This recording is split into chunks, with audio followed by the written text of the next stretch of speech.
સમાચારમાં વાત કરીએ સમાચાર રાજકોટથી સામે આવી રહ્યા છે, જેમાં રાજકોટ એમ્સમાં ગેરકાયદે ભરતીનો મામલો સામે આવ્યો છે।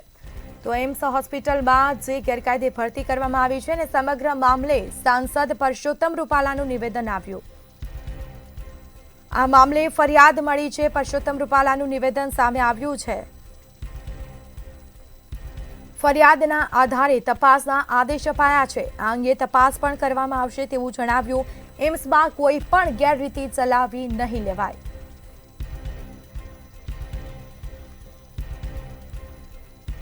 તો ડિરેક્ટર સાથે પણ અમે ચર્ચા કરીશું તેવું પણ પરસોત્તમ રૂપાલાએ જણાવ્યું છે। સમગ્ર મામલે સાંસદ પરસોત્તમ રૂપાલાનું નિવેદન આપ્યું।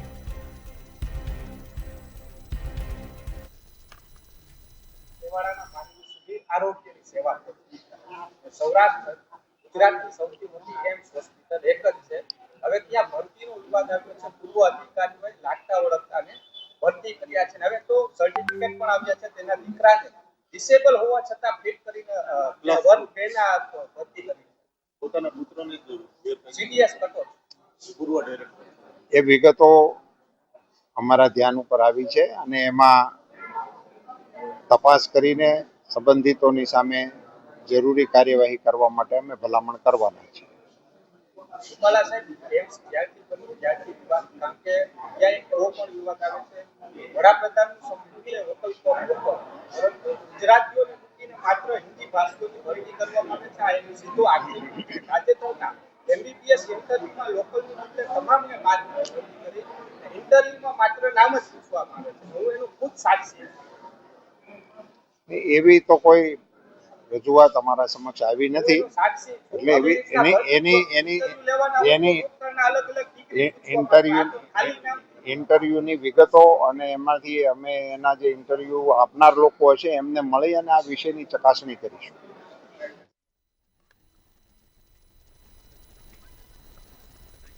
સંવાદદાતા ધ્રુકુંડેલ ફોન લાઈન પર જોડાયા છે। જે એમ્સમાં ગેરકાયદે જે ભરતી કરવામાં આવી છે અને તે મામલે પરસોત્તમ રૂપાલાનું નિવેદન પણ આવ્યું, તેવો જણાવ્યો છે કે કાર્યવાહી પણ થશે। શું છે આખો મામલો? સ્મિતા, વાત કરીએ તો એમ્સના પૂર્વ ડાયરેક્ટર ડોક્ટર સીડીએસ કટોચનું જે કારસ્તાન છે તે સામે આવ્યું છે। સમગ્ર કારસ્તાન એટલે કે જે ભ્રષ્ટાચારનો પર્દાફાશ થયો છે। પોતાના જ દિવ્યાંગ પુત્રને મેડિકલ ફિટ બતાવીને એમ્સમાં ક્લાસ 2 અધિકારી બનાવી દીધો છે। આ પ્રકારની જે વિગતો છે તે સામે આવી છે। કટોચના પુત્ર ભાવેશ કટોચ બંને આંખમાં તેમની તકલીફ છે, છતાંય તેઓને મેડિકલ રીતે ફિટ બતાવવામાં આવ્યો છે। ભાવેશ કટોચ પાસે ડિસેબિલિટી સર્ટિફિકેટ હોવા છતાં કઈ રીતે તેને મેડિકલ ફિટ બનાવી દેવામાં આવ્યું, આ એક મોટો સવાલ ક્યાંક હાલ અત્યારે ઉદ્ભવી રહ્યો છે। ભાવેશ કટોચને આંચકી પણ ઉપડતા હતા, આ પ્રકારની પણ વિગતો છે તે સામે આવી છે।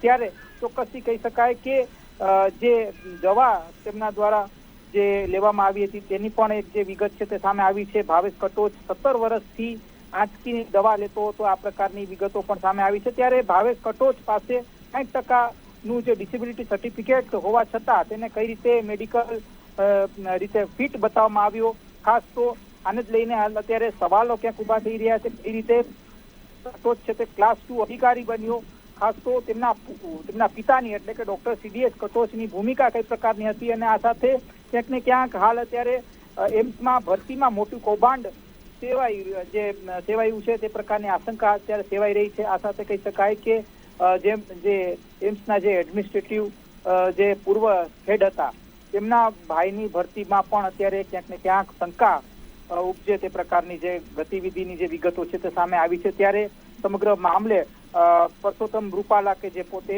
રાજકોટના સાંસદ છે તેઓએ પણ નિવેદન આપ્યું।